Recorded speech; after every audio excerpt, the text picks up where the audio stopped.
Each game I play, I see groups of unorganized, thoughtless choices without logic or direction.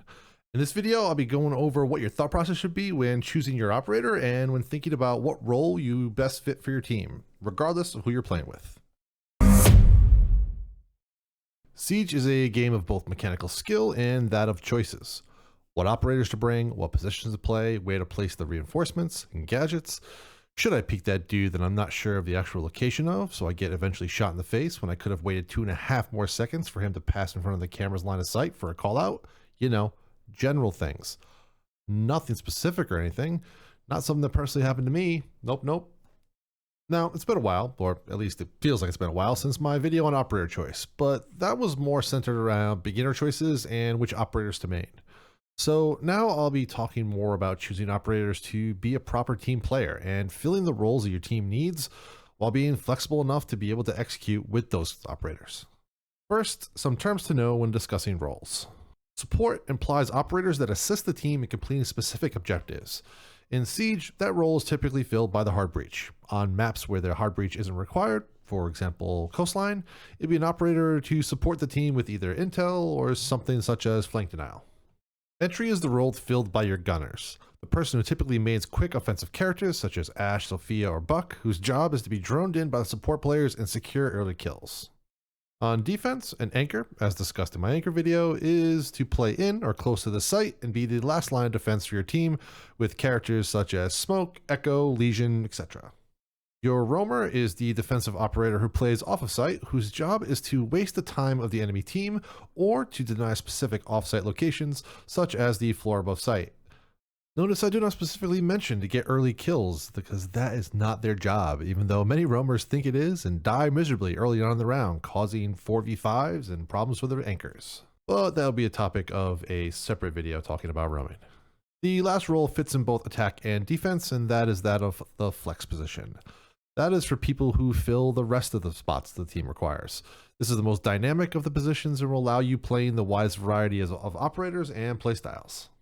Even though I play a lot of support, such as Thermite, I consider myself to be a flex player.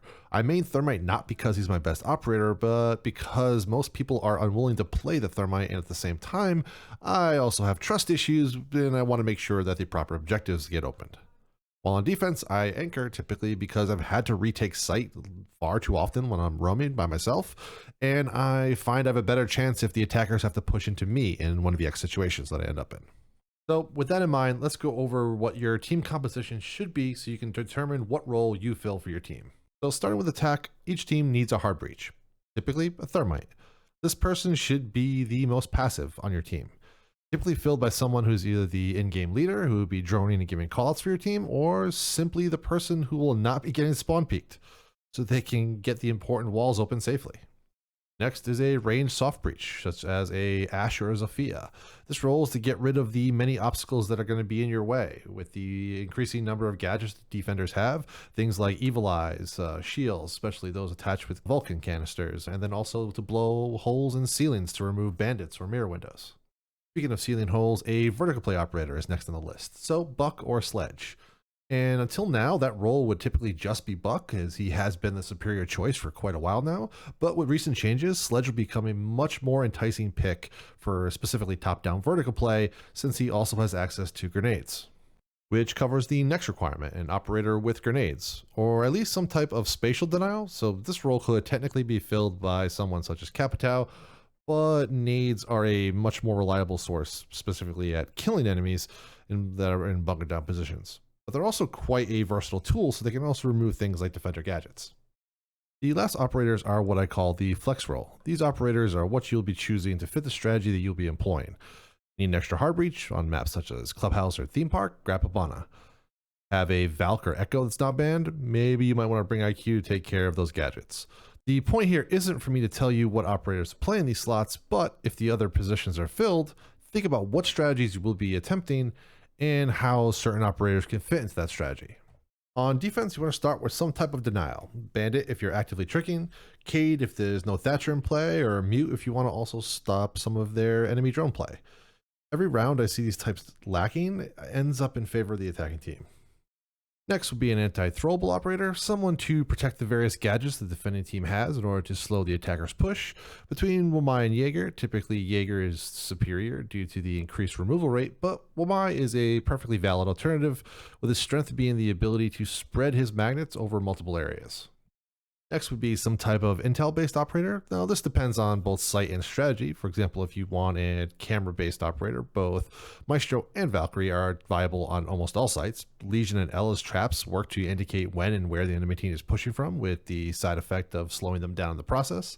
So this can be accomplished also by using a bulletproof camera for an operator such as Doc. Defenders can be much more flexible, and I find has room for more flex type operators, as many operators are versatile enough to be played as a roamer or anchor. Recently, for example, I've been playing more Ella, sometimes using her to roam and hold off site, other times to anchor on site. This video was just to get you to think about your group composition when selecting your operators, as many rounds are determined before they even start. Over the next month, I'll be releasing videos going over more detail about those roles and giving you specific in-game examples showing off the thought processes when selecting operators. So use your head, fill in what your team needs, and be the most valuable to your team. And as always, my name is Jpeasy. Take it easy.